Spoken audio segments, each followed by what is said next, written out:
KS ಅಧಿಕಾರಿ MK Jagadish ಕೆಎಂಎಫ್ನಿಂದ ವರ್ಗಾವಣೆಯಾಗಿದ್ದೇಕೆ?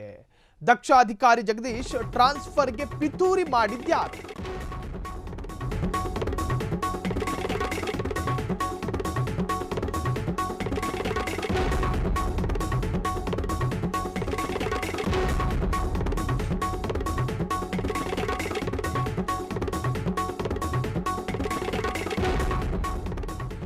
Freedom TV ಬಯಲು ಮಾಡ್ತಾ ಇದೆ ಜಗದೀಶ್ ವರ್ಗಾವಣೆಯ ಹಿಂದಿನ ಸೀಕ್ರೆಟ್. ಅಧಿಕಾರ ವಹಿಸಿಕೊಂಡು ವರ್ಷದೊಳಗೆ ವರ್ಗಾವಣೆ ಆಗಿರೋದು ಯಾಕೆ? ಅನುಮಾನಗಳು ಹುಟ್ಟುತ್ತಾ ಇದೆ.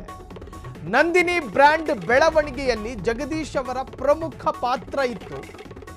ಜೊತೆಗೆ ಒಬ್ಬ ಪ್ರಾಮಾಣಿಕ ಅಧಿಕಾರಿ ಅಂತ ಕರೆಸಿಕೊಂಡ ವ್ಯಕ್ತಿ ಒಂದೇ ವರ್ಷದಲ್ಲಿ ವರ್ಗಾವಣೆಯಾಗ್ತಾರೆ. ಇದರಲ್ಲೇನೋ ಸಮಥಿಂಗ್ ರಾಂಗ್ ಇದೆ ಅಂತ ಹೇಳಿ ಅನುಮಾನಗಳು ಹುಟ್ಟಿದೆ. ಜಗದೀಶ್ ಅವರನ್ನ ಟ್ರಾನ್ಸ್ಫರ್ ಮಾಡಿಸಿದ್ದೆ ಭೀಮನಾಯಕ್. ಸಿಎಂ ಮೇಲೆ ಒತ್ತಡ ಹಾಕಿ ಜಗದೀಶ್ ಅವರನ್ನ ವರ್ಗಾವಣೆ ಮಾಡಲಾಗಿದೆ. ಭೀಮನಾಯಕ್ ಎನ್ನುವಂತ ಅಧಿಕಾರಿ ತನ್ನ ಪ್ರಭಾವ ಬಳಸಿಕೊಂಡಿದ್ದಾರೆ.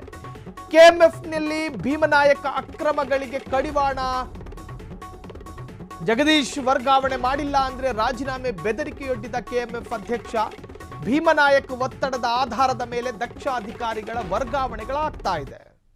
ನೋಡಿ, ಜಗದೀಶ್ ಅಭಿವೃದ್ಧಿಯನ್ನ ಅಂದರೆ ಆತನ ಅಭಿವೃದ್ಧಿ ಜೊತೆಗೆ ಆತ ಕೆಎಂಎಫ್ಗೆ ಕೊಟ್ಟಂತಹ ಅಪಾರವಾದ ಕೊಡುಗೆ, ಇದನ್ನು ಸಹಿಸದ ಕೆಎಂಎಫ್ ಅಧ್ಯಕ್ಷ ಭೀಮನಾಯಕ್ ಏನು ಮಾಡ್ತಾರೆ, 3 ತಿಂಗಳಿನಿಂದ ಜಗದೀಶ್ ಭೀಮನಾಯಕ್ ನಡುವೆ ಸಮರಗಳು ನಡೀತಾನೆ ಇರ್ತವೆ, ಶೀತಲ ಸಮರ.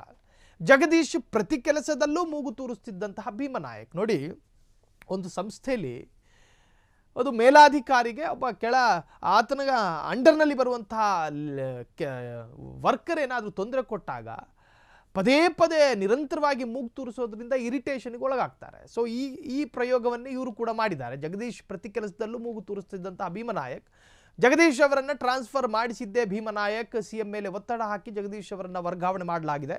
ಕೆಎಂಎಫ್ನಲ್ಲಿ ಭೀಮನಾಯಕ್ ಅಕ್ರಮಗಳಿಗೆ ಕಡಿವಾಣ ಹಾಕಿದ್ದ ಜಗದೀಶ್ ಒಬ್ಬ ಪ್ರಾಮಾಣಿಕ ಅಧಿಕಾರಿ ಅಂತ ಈ ಹಿಂದೆಯೂ ಕೂಡ ಆ ಸಂಸ್ಥೆಯಿಂದ ಪ್ರಾಮಾಣಿಕ ಅಧಿಕಾರಿ, ದಕ್ಷ ಅಧಿಕಾರಿ ಅಂತ ಹೆಸರು ಪಡೆದವರು.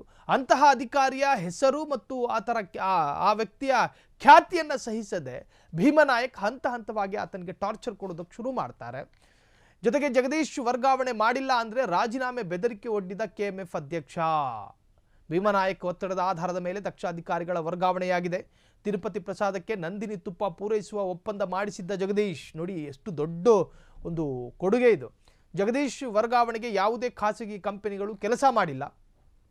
ಷಡ್ಯಂತ್ರ ಮಾಡಿ ಜಗದೀಶ್ರನ್ನ ವರ್ಗಾವಣೆ ಮಾಡಿಸಿದ್ದೇ ಹಾಲಿ ಕೆಎಂಎಫ್ ಅಧ್ಯಕ್ಷ ಎನ್ನುವಂತಹದ್ದು ಬೆಳಕಿಗೆ ಬಂದಿದೆ. ಹಾಗಾಗಿ ಸಂಬಂಧಪಟ್ಟಂಥ ಅಧಿಕಾರಿಗಳು, ಸಂಬಂಧಪಟ್ಟಂಥ ಇಲಾಖೆ ಒಬ್ಬ ದಕ್ಷ ಅಧಿಕಾರಿಯನ್ನ ಸುಮ್ಮನೆ ತಮ್ಮ ಪ್ರಭಾವವನ್ನು ಬಳಸಿ ವರ್ಗಾವಣೆ ಮಾಡಿಸುವುದು ಎಷ್ಟರ ಮಟ್ಟಿಗೆ ಸರಿ? ಈ ಬಗ್ಗೆ ತನಿಖೆ, ಈ ಬಗ್ಗೆ ಕ್ರಮ ಆಗಲೇಬೇಕು. ಇದು ಫ್ರೀಡಂ ಟಿವಿಯ ಆಶಯ.